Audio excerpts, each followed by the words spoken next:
Are we live? Yes, I think it says meeting is now streaming live. We are live. Okay, great. A very good morning, everyone. Thank you for joining in this Sunday morning. Welcome to the 10th session of Sunday Musings conducted by Anubhav Positive Psychology Clinic, Kolkata. I am Aaratrika Bhaumik and I shall be the moderator for this session. Today we have with us a very distinguished panel. Our first panelist for the session is Ms. Anchita Ghatak. She is a renowned women's rights activist and is the founder director of Parichiti. A very warm welcome, Ms. Ghatak. Thank you, Aaratrika. Our second panelist for the session is Dr. Mini Rao. She is an award-winning consultant clinical psychologist based out of Chennai. Thank you for joining in today, Dr. Rao. Most welcome. My pleasure.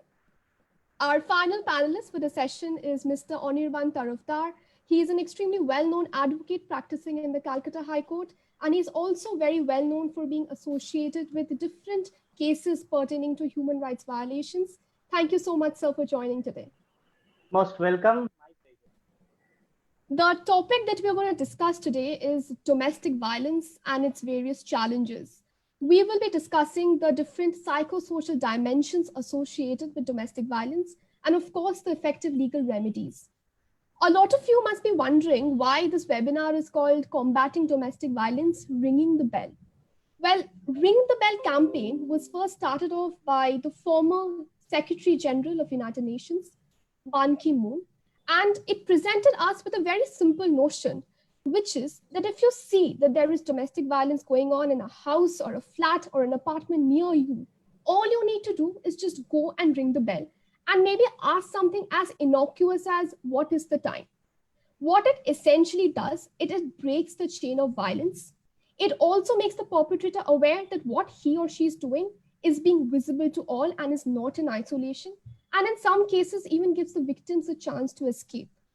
So we hope that through this session and through such sessions, we can raise more awareness and give survivors and their loved ones a chance to life. We'd like to proceed by first understanding what domestic violence really is. On that note, Dr. Rao, if you could kindly tell us a little about what exactly is the cycle of abuse and its role in perpetuating violence, and also how do you think a survivor can actually get out of this cycle of abuse?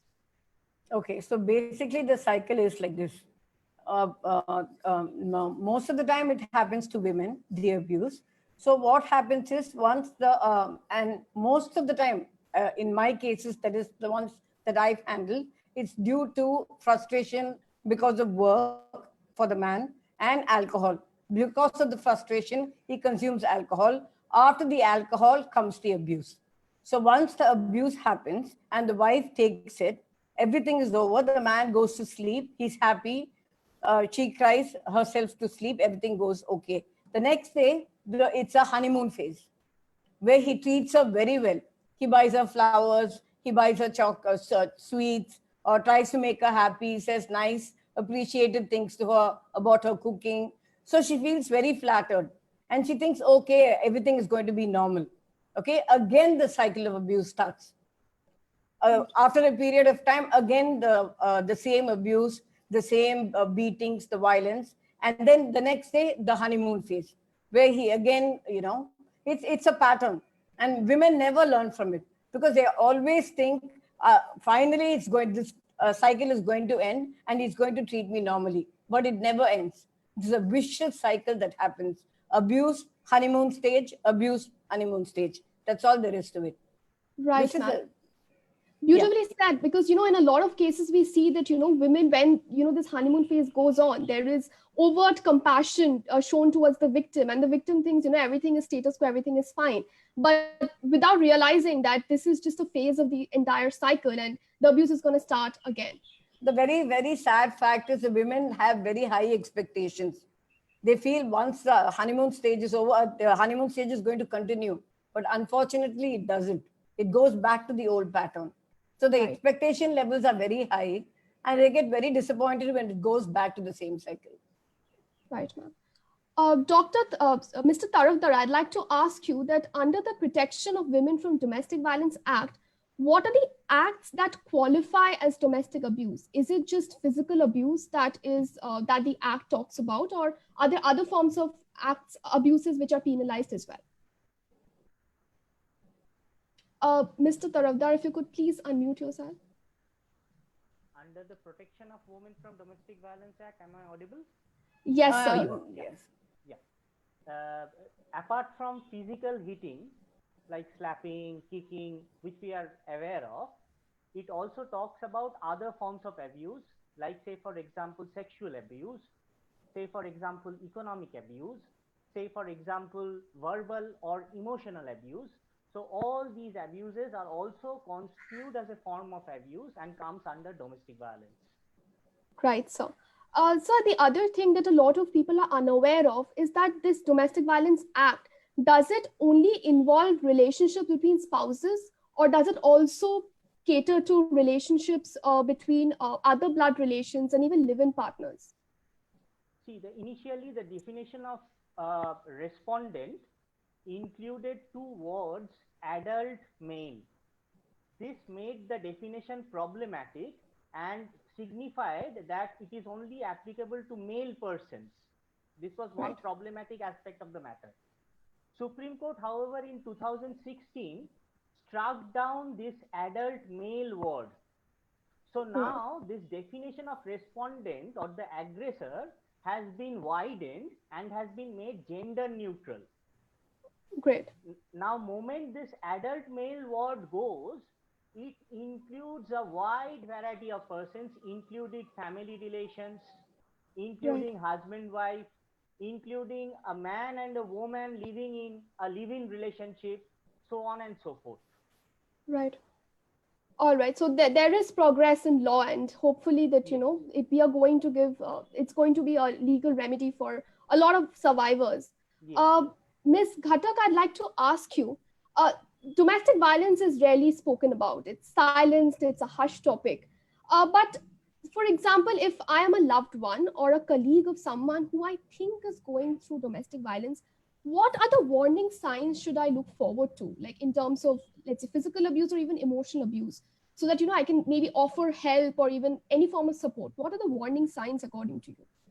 Well, I think first, when we talk of domestic violence, one is we should not, well, I'll come to your question, but I think a few things should be clarified. That when we think of domestic violence, we normally think of domestic violence in a heterosexual marriage. And as Dr. Mini Rao was saying a little while earlier, that in most cases, perpetrators of domestic violence are male. But we also need to remember that when it comes to domestic violence against women, it doesn't happen only in a marital relationship. It can also happen in a girl or a woman's birth family. This is very important to remember, because people are talking about this more and more, and as far as talking about domestic violence is concerned, in some ways it is the more things change, the more things remain the same. Because definitely, even if you talk of 5 years ago to now, there is probably more awareness about domestic violence around in various circles. Girls and women also are more willing to speak out. During the pandemic, at least I know women's organizations in Calcutta have reported that women who are staying with their birth families have come out with stories of abuse. You see, the pandemic has also created situations where people can't escape. True, they're stuck at home with their abusers. Everyone is stuck at home with their abusers. So people are, you don't go away to work or to university. So you are compelled to talk about this, and people are seeking help. Right. Okay. So these situations are there. And as you were saying, as a friend, as a colleague, what can you do? I think, looking for signs, yes, when you know someone well, you can probably figure out, especially if you know that she's facing violence. Right. But, we often talk of unconditional help or unconditional support. It's tougher to provide it than we realize, because most of us as human beings, we like to solve other people's problems, and we always feel that we know better than them. Right. Okay. Right, ma'am. And I'm sure many of us at various points in our lives have also been guilty of telling people, well, I've told you this 7 times, or 5 times, and if you still continue to live with this fellow, I'm not really going to stand by you. So what are we doing? We actually alienate the person who's facing violence. Because, I mean, we need to remember that a lot of times, there is a lot of social conditioning that makes people accept violence. This acceptance is not really active. It's something, it's your situation. And because the people being violent are your loved ones, are the people closest to you, they could be your parents, they could be a brother, definitely a husband or a lover. It's very, very difficult to speak out against it. And as Dr. Rao explained a little while earlier, that the cycle of violence that continues. Right. And I would also be wary of saying that domestic violence happens only when the perpetrator is drunk.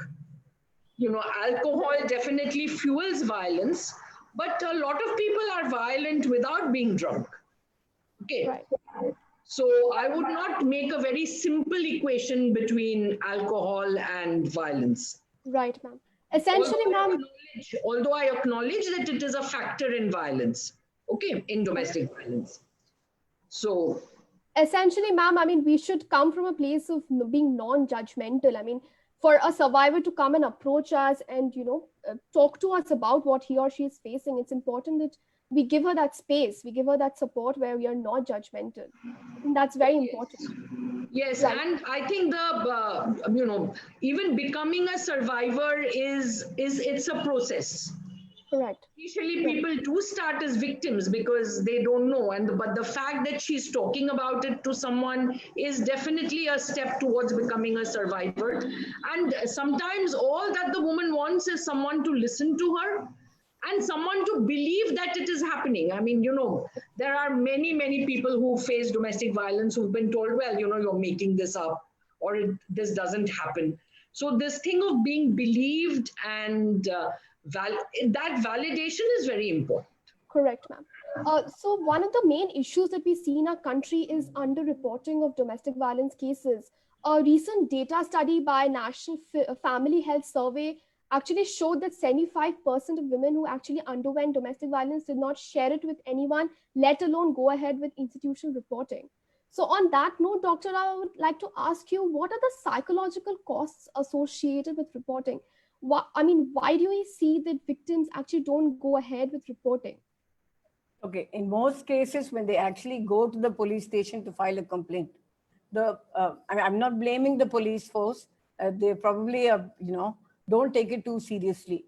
They say, okay, it's a fight between you and your husband, or, this is a family quarrel. We don't want to interfere and make it worse. And then they send them back. They don't take their reports seriously. So that's why most women don't take, going to the police station seriously.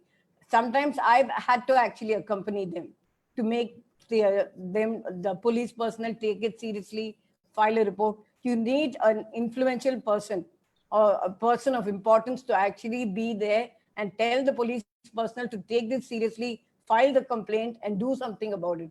Most women don't go because they think they'll be made fun of and sent back home. They're not taken seriously enough at the police station where they go to file a complaint. So that I find very, very sad.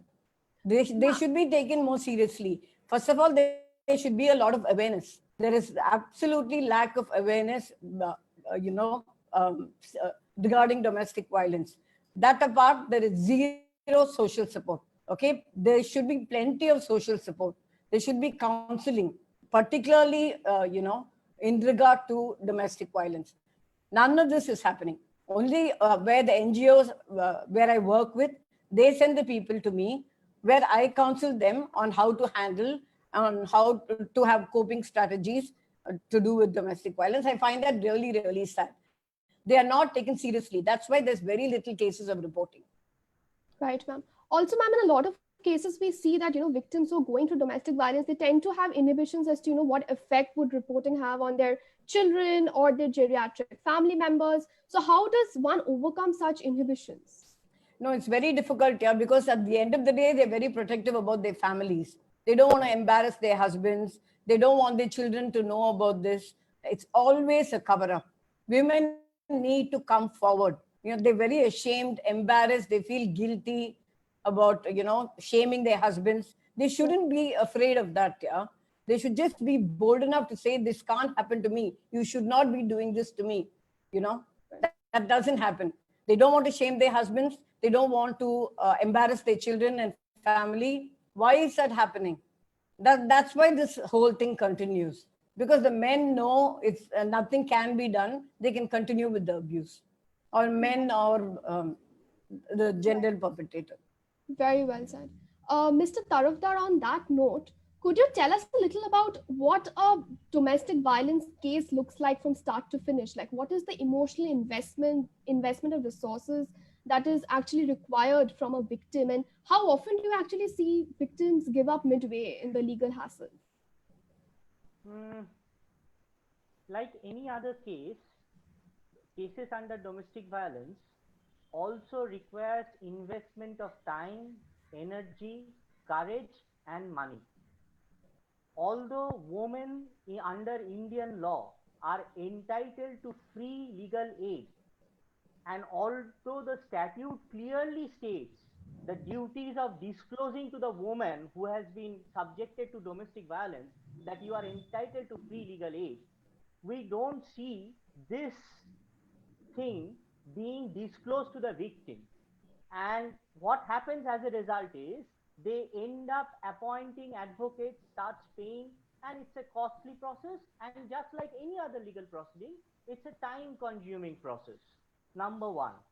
Number two, although the Act talks about first hearing happening within 3 days and thereafter the application getting disposed of by the court within 60 days, in reality, it does not happen.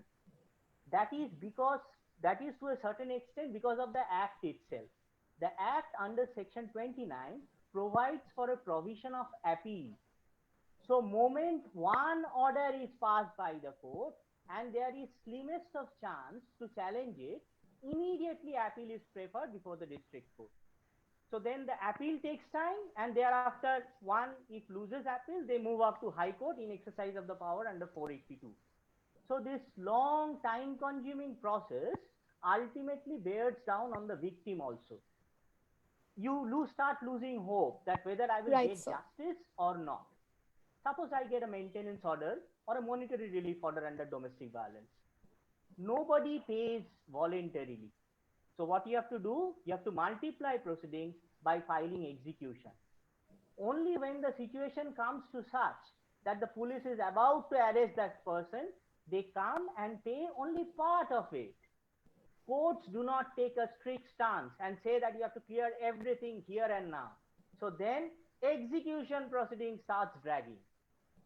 So all these continue happening for over a protracted period of time. There is a provision under Section 23 of the Domestic Violence Act for granting ex parte interim relief. But most of the time, when a complaint is filed, we hardly see this power being exercised by the court.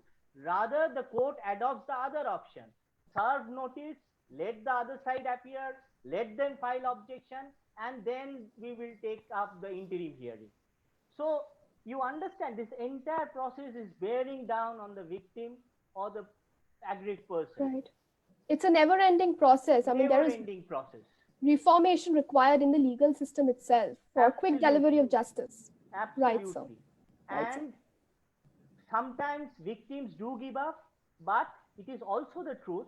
Respondents, if you can apply proper pressure by persistently doing things which are recommended in the Act, which are in favor of the aggrieved person, then a time comes when respondents also realize that there is no point in fighting this battle. Let us settle it. So it happens two ways. Yes, for aggrieved persons, its percentage is more. For respondents, the percentage is less. Right, sir. On that note, Ms. Ghatak, I'd like to ask you, so under the Domestic Violence Act, a lot of responsibility has been given to the protection officers. In your experience, how efficient have you seen protection officers be in terms of being there for the aggrieved women? Is there a change required there? I think protection officers try. I mean, like, protection officers are also individuals. So, I mean, we've had very good experience with protection officers. We've also seen the constraints under which they function. Similarly, we've also had bad experiences with protection officers. Right. This even when the PWDVA was announced, right from then, women's groups have raised this question of how is everything going to be funded.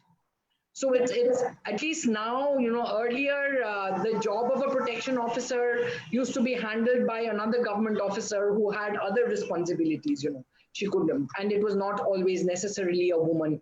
Now protection officers have been appointed. I mean, they are at least protection officers. That is their full-time responsibility in Bengal, at least. There are, of course, the larger districts are supposed to have more than one protection officer.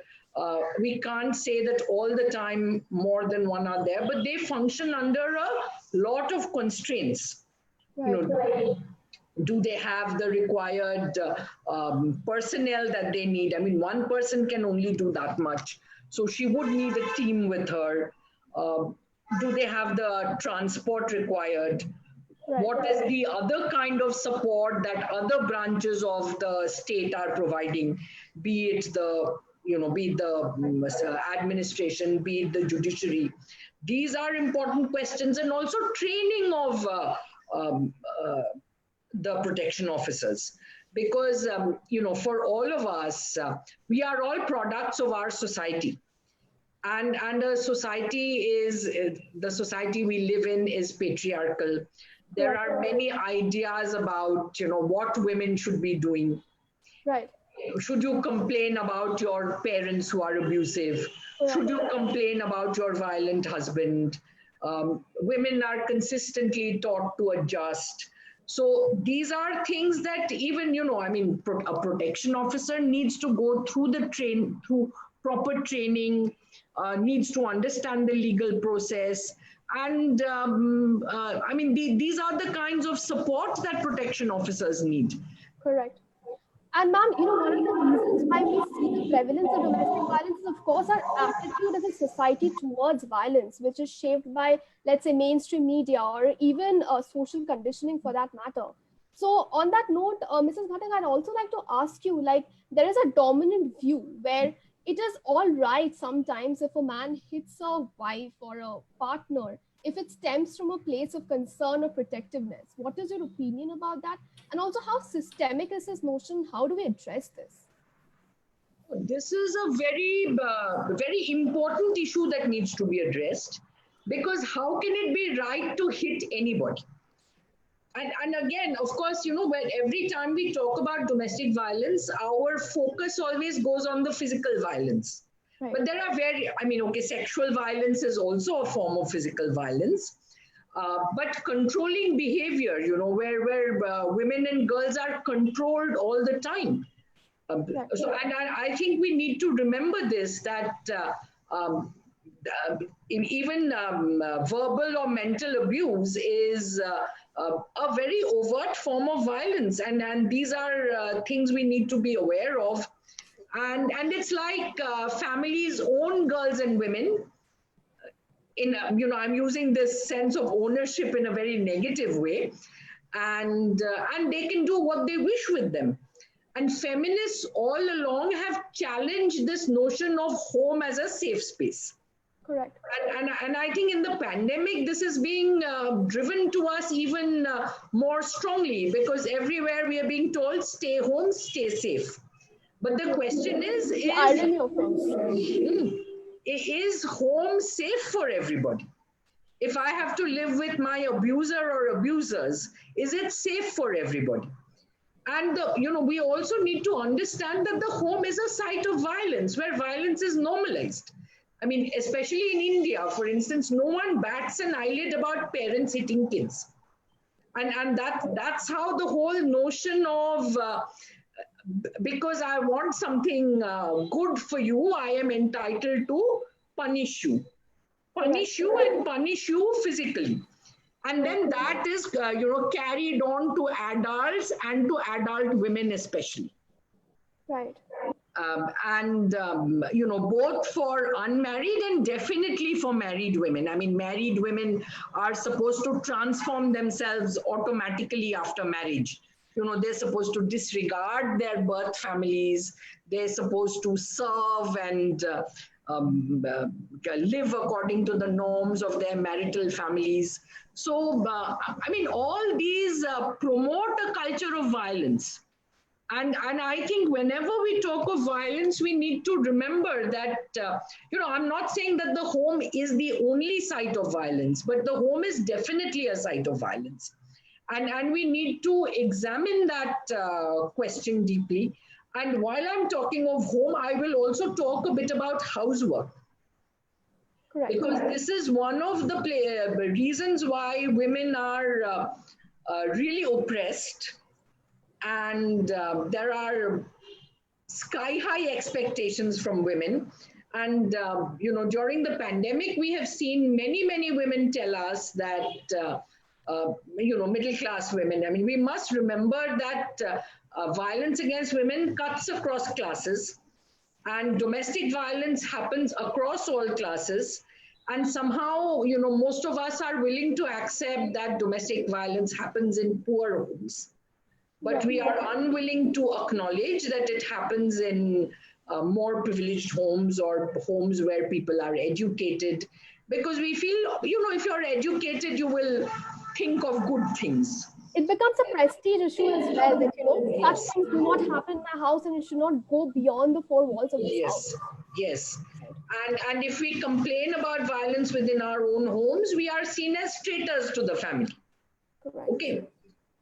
So, and so housework has been one of the areas where, which has allowed for oppression of women across centuries.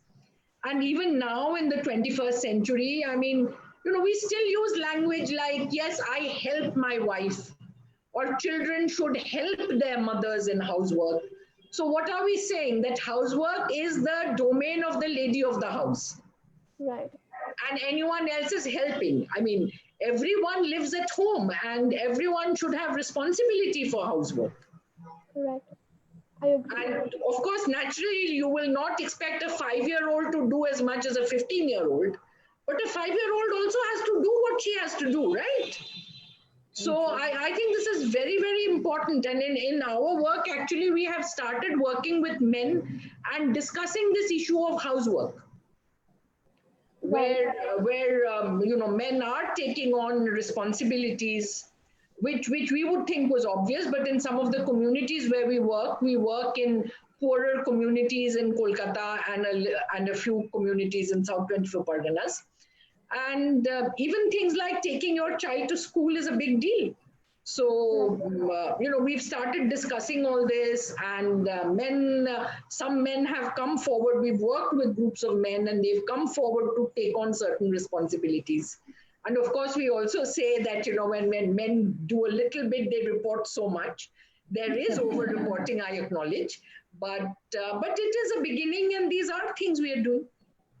Wonderfully said, ma'am. I mean, that is, I think, one of the main struggles that a lot of working women are facing now, where they have to manage not only their professional commitments, but also take care of the house, which is becoming very challenging for them. And it's important that all of us as a family unit step up and help the women as well, because all of us have a sense of responsibility towards each other. Yes, Aaratrika, I'll interrupt you once, because, even this phrase working woman.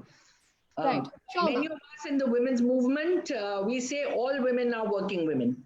Right. Because housework is work. Of course, ma'am, not invalidating anybody's experience. Yes, form. But this is a conceptual leap all of us have to take, because we tend to work only as paid work. Right, ma'am. Very true. So, yeah, thank you. Very, very true.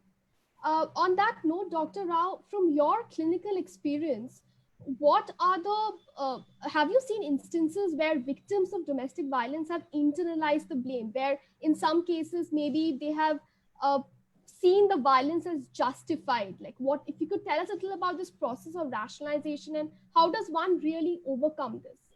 No, the sad fact is the women who come to my clinic, they actually blame themselves. The self blame is there. Maybe I provoked him. Maybe it was my inappropriate behavior that provoked him to hit me. It's always self blame.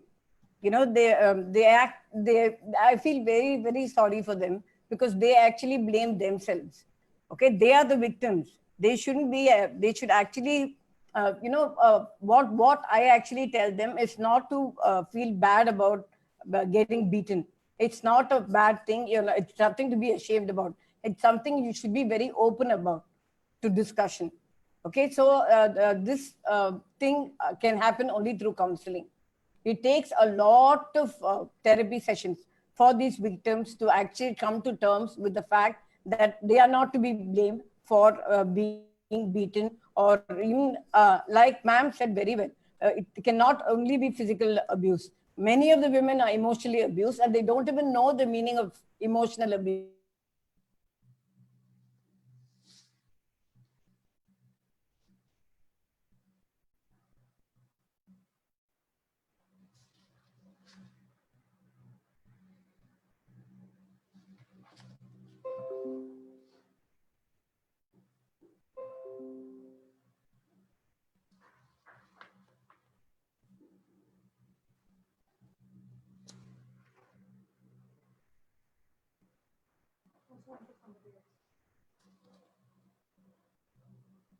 Hello, am I audible?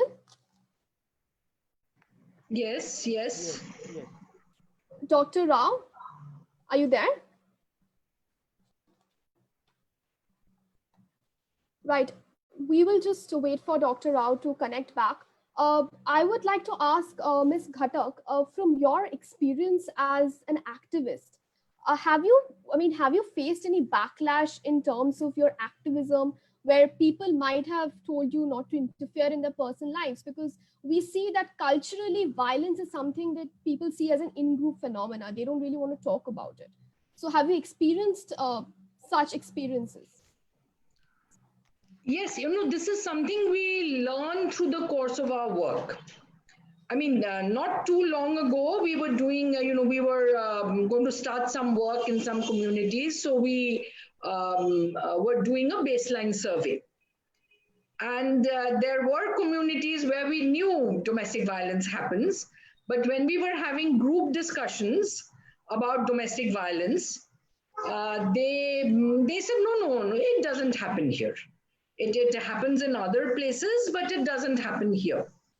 And so we noted that, because we do expect when we talk in groups, we do expect that, especially in communities where we may be starting work anew, or there may be people they're not familiar with, or this, as a community they feel the need to present a good face about their community. So there is always denial. And there have been instances, I mean, even, when you're working with a woman, helping her go through things, maybe go seek professional help. It could be with a counselor, it could be with a doctor, it could be with law, various kinds of help that she might need. It's not unusual to have that same woman, who may have been 3 days ago crying and howling and talking about all the injustices in her life. She will turn around and say, but if it's between my husband and me, why does it concern you? Correct. And there could be various reasons for it. Correct. And what Dr. Rao was saying about the cycle of violence, if they're going through something, that honeymoon period, or she could have faced even more violence from other people in her family or in her community, or just feeling particularly vulnerable. It does happen. And of course, communities are, in the kind of work we do, there was a place where we had to stop working, not because we were working against very, obviously against violence. But women had come with us to a picnic. Right. And that somehow seemed to have really rattled the community. Where are the women going, what's happening, and they put up a lot of obstacles in our work, and finally we just had to stop working there. Right. But I think, I mean, it's a process, and all we can do is make sure that the resistance doesn't deter us. So, I mean, that's what we can, as a society, as activists.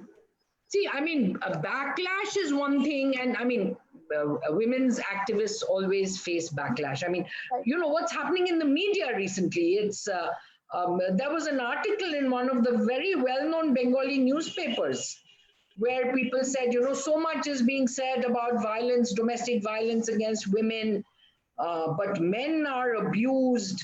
And what were the examples? Like, there was one example which said that this man goes to the market, he brings vegetables for a week, and his wife and mother-in-law, they just finish the vegetables in 2 days. Okay. So, I mean, it's also what you see as abuse. I mean, women die in their own homes, right? Because of violence. Very true. Mr. Tarafder, I'd like to ask you that, as a survivor or a victim of domestic violence, what could my immediate legal recourse be? If you could maybe run us through that. Also, Mr. Tarafder, if you could be a little louder. Yeah.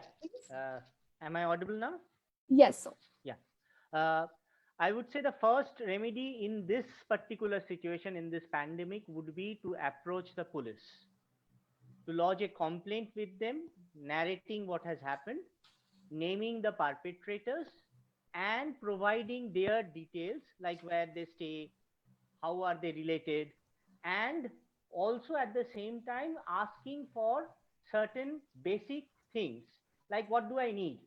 This is my complaint and I need this. Unfortunately, as said earlier, police on getting these kind of complaints, they refuse to act. That is one problematic aspect of the matter. As a lawyer, I try to address the situation by annexing as many Supreme Court judgments on domestic violence where Supreme Court says that please, you have to do it this way, and you cannot do it the other way around. So annexing those judgments with the complaint helps to a certain extent. I won't say it's a perfect solution, but it does help. So that can be one way out. Other way out is to go to the protection officer directly and lodge the complaint with her, to get her prepare the domestic incident report, and to make her file the application before the magistrate with all the reliefs that that particular aggrieved person is entitled to. Okay. Obviously, before praying for the relief, the protection officer will ask the aggrieved person that what do you need? Do you need monetary relief? Do you need protection order? These are the things that a protection officer can give. Apart from this, the benefit of protection officer is the protection officer can also take the person for medical examination if the person is a victim of physical abuse or sexual abuse. Right. I generally also advise the clients to get a psychological evaluation done, because if trauma comes up in the psychological evaluation, that helps you in getting a good compensation amount. Because compensation is not only about material loss, it's also about psychological loss, psychological effect, psychological harm. So I also advise this.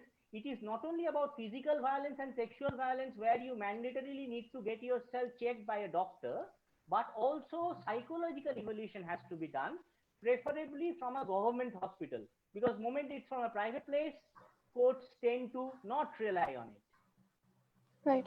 Once this is done, once this process is complete, I generally prefer to press for ex parte interim order without service of notice.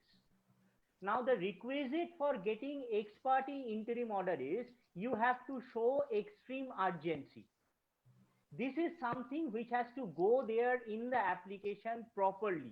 Like, my life is under threat, or my valuables are stuck there. I have nothing else apart from those valuables, or my children are stuck there. I love them and they are in a dangerous situation and they are blackmailing that whom I love, they will put harm on them if I don't go back. Right. So these are the conditions, these are examples, mere examples. There are other illustrations also, which can be highlighted before the court and said that, look here, I need an ex parte interim order. Let them come and let them agitate later on. But as of now, I need this. Right, right. Also, saw in a lot of cases, we see that the aggrieved woman or the victim is unable to, they don't have the means to move out of the house where they're stuck with the aggressor. So, can we get court orders where we can ask the aggressor to maybe move out of the house? Is it possible? Yes, it is absolutely possible, but we must also remember judiciary time and again has said that that kind of order would be passed only in exceptional situations. There is a Bombay High Court order of 2013 which categorically states that respondent can be asked to leave also. All right. Problematic part of this provision is, which is covered by 19(1)(b), if I am not wrong, there is a rider to it. Although if the respondent is a male, respondent can be asked to leave. If it's a woman, then the respondent would not be asked to leave. So this is something which an aggrieved person need to bear in mind. Respondent being a male can be asked to leave. Respondent being a woman, which is also a reality, won't be asked to leave. In that event, the other remedy would be to ask from the court to prevent this respondent woman from accessing a certain portion of the house where the aggrieved person stays, or to ask for an alternative accommodation and to bear the cost of that accommodation. So these are the two alternative reliefs. Right, sir. Thank you so much, sir. Dr. Rao, we were asking you about internalized blame and how does one actually overcome this process of rationalization? Dr. Rao, if you could please unmute yourself. I'm so sorry, my internet went off, so I had to No issues, reconnect. ma'am. So I'm so sorry about that. Like I told you, I'm technologically backward, so I had to go call my son and do that. So We're all like you were struggling saying, with that, ma'am. yeah. So like I was saying, yeah, they tend to blame themselves, and it's high time we counsel them. They need a lot of counseling. They need a lot of awareness. See, it's conditioned for them that if the abuse is all right, okay, so that conditioning, it has to be abolished. It is not right to hit anybody for that matter. So what I do in my counseling sessions is to talk to them about the deeper issues that they're facing. Why blame yourself at this point? Like, what did you do wrong? He doesn't necessarily have to hit you. He can talk. You guys can talk about it. Okay, violence isn't a form of a solution. So I have several sessions with these domestic workers. Most of the time, I work with domestic workers and the poorer sections because I work for at least 7 NGOs. So I deal with that section of people. So they don't seem to understand the concept. They justify the beatings. They said it's okay. He's my husband. He has the right to beat me. I find that appalling. And I explain to them that nobody has a right to hit anybody. So they say, it's a process, and it's a way of, it takes a long time for them to understand that it is not normal for them to be beaten. They say no, they justify it very, very in a senseless manner. But that's the way they are conditioned. They face this all their lives. Their parents have faced this all their lives. So they think it's a very normal part of life. So when I actually tell them it's not normal, they find it very abnormal. So it's very ironic. Right. So that's another question you were asking me was about the upbringing of children. Right. Whether the upbringing actually matters when it comes to violence. It absolutely matters. Okay? When the children are being brought up, they see their parents fighting all the time, the father beating the mother. It obviously affects the child. There was a case that I took of a bully. The parents of the bullied person came to my office. So I was just talking to them, and I actually found out that the bully had to be brought in. So the bully was brought in, and when I asked him, "Why do you beat, girls especially?" He says, "My dad does it all the time to my mom, so I think it's right for me to do it too." So the parents are also to blame. Okay, so their parents are role models. There should be peace and stability in the house. Upbringing definitely plays a role in domestic violence. When a son sees his mother beating, the husband beat his father beating the mother, obviously he thinks it's okay to do that when he grows up and to beat women or to beat girls in his class. So that is a very, very dangerous trend. That also I give a lot of counseling to, because it's absolutely inappropriate. So upbringing does play a very big role in violence against anybody. Right, right, Dr. Rao. And I think what is important is it's very important to actually go for counseling, especially if you're suffering from domestic violence, you're going through it. It's important because without counseling to get back that self esteem or to get back to, come out of that phase, it's really very hard. And another thing, Dr. Rao, that, what is your opinion? How should a victim actually see the relationship he or she shares with the aggressor in light of the violence? For instance, is the process of reconciliation, is it justifiable in some cases? Actually, it's very individualistic. You can never say. It depends on the severity of the violence. It depends upon the personality of the person who is the perpetrator. See, if he can come for counseling. If he is open to counseling, we can talk to him about his core issues, why he needs why he gets the urge to beat. He needs to be counseled as well, right? So that's a very, very good process of dealing with the perpetrator first, finding out his frustrations on why he's showing so much of violence.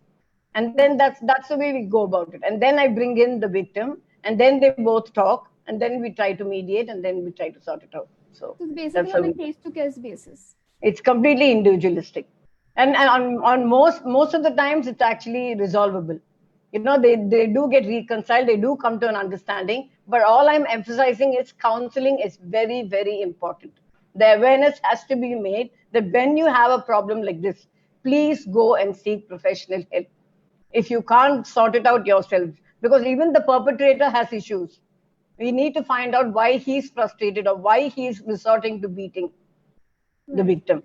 So we need to see both sides. It's not just the victim we are going to talk about, right? We need to talk about the perpetrator and his issues also. Right, right, ma'am.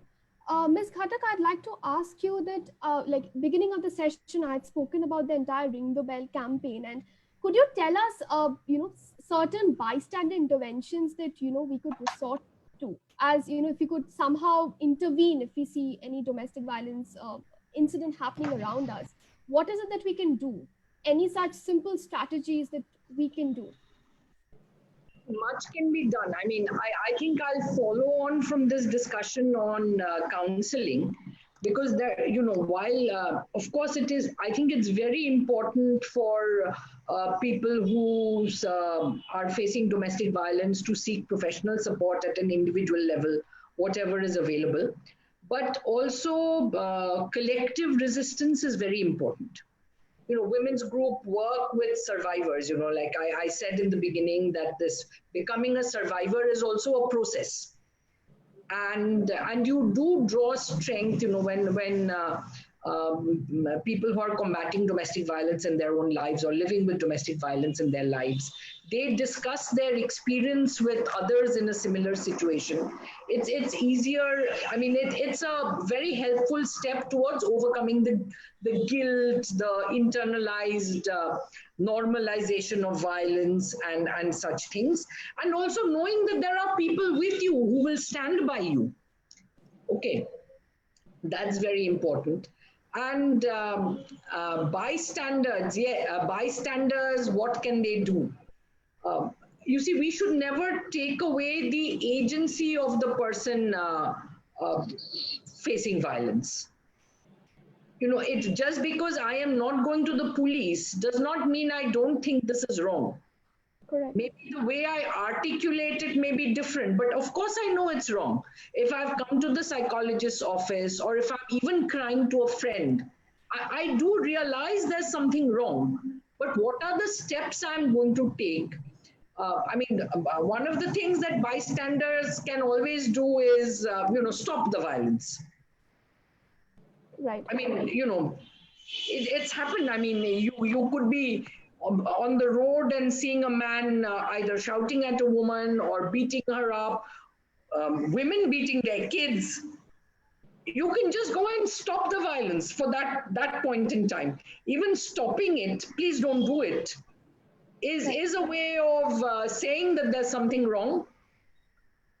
And of course, I mean, for bystander things, one of the areas of caution is that sometimes you can exacerbate the situation.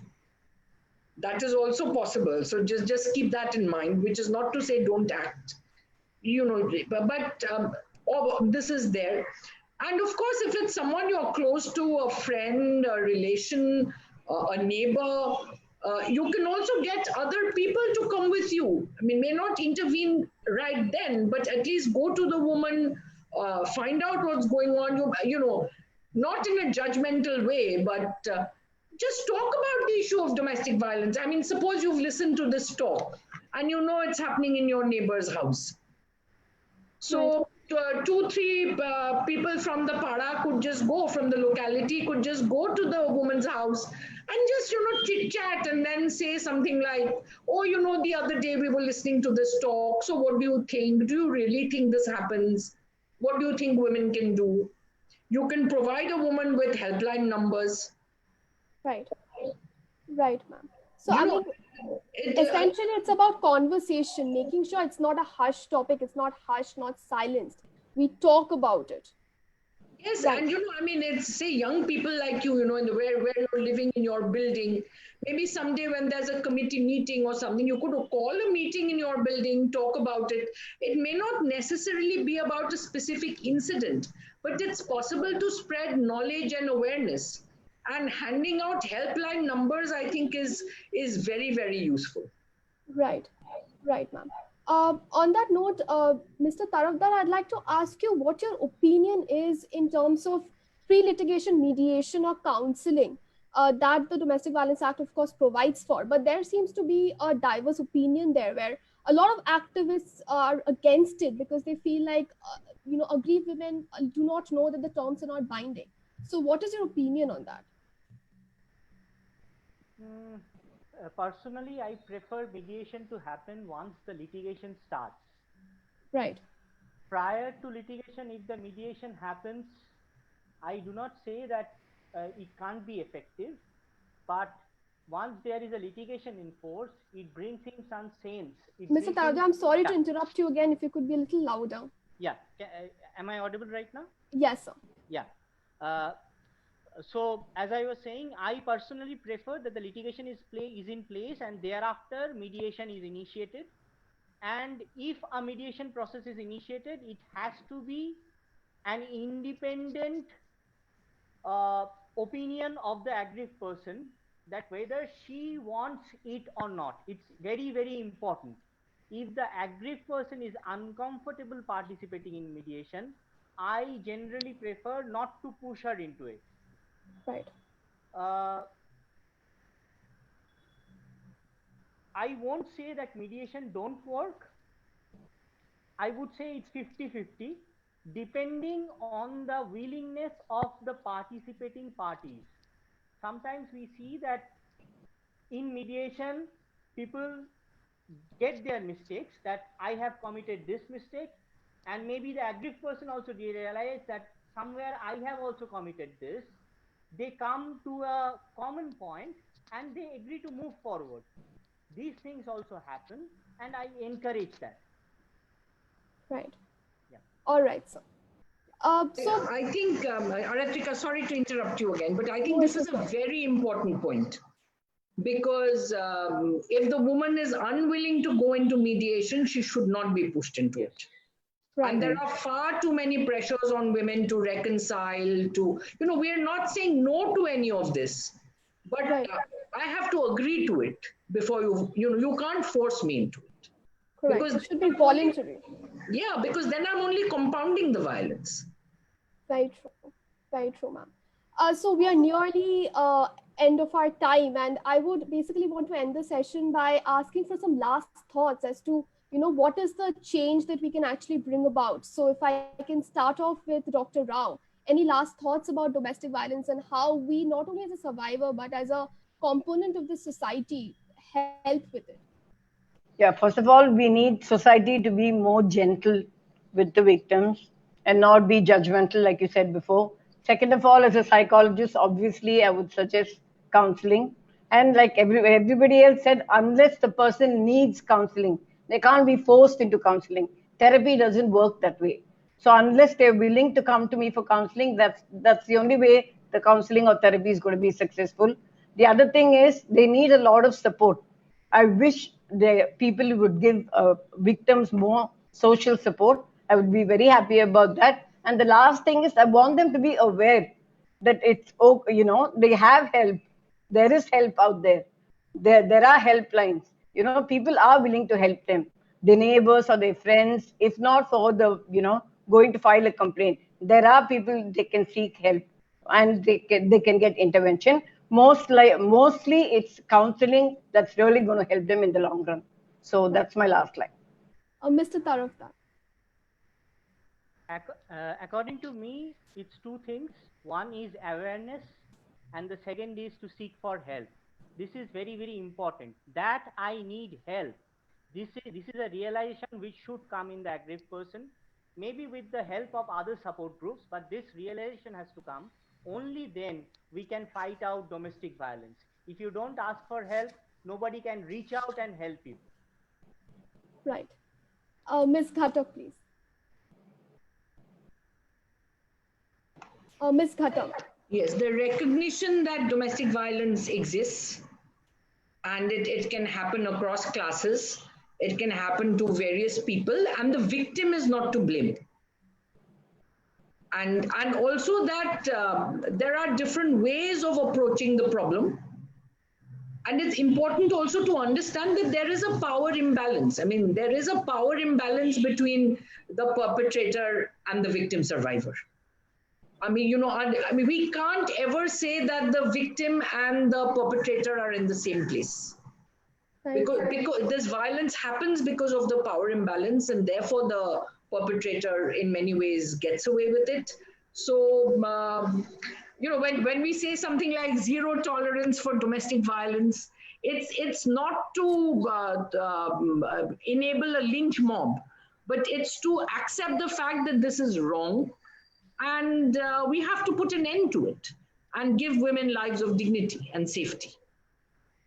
Wonderfully said, ma'am. So, essentially, a major part of our discussion was also about how right now a lot of people are stuck at home with their abusers. And what we have essentially done is we have basically compiled a couple of helpline numbers. So, if you could please have the helpline numbers on screen.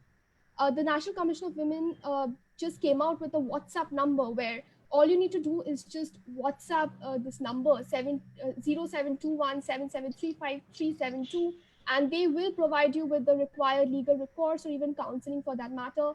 So we hope that this session was helpful for victims, for loved ones, for all of us in general. It made us aware more about domestic violence and how to actually make sure that we are not silently watching something like this take place. Thank you so much, panelists, for joining this session, for your wonderful insights. I'm sure all of us learned a lot, and hopefully that we can spread more awareness about domestic violence and make sure that all the things that we discussed, whether it's about internalized blame, we can come out of it. There is more social conditioning when it comes to conversations about domestic violence, and of course seeking legal help, reporting to the police, because only when we report, when we talk about domestic violence, do perpetrators realize that this cannot be done. This is not done in isolation, and there is always scope for punishment. So thank you so much for joining us, and we hope to see all of you again next Sunday. Thank you. Thank you. Total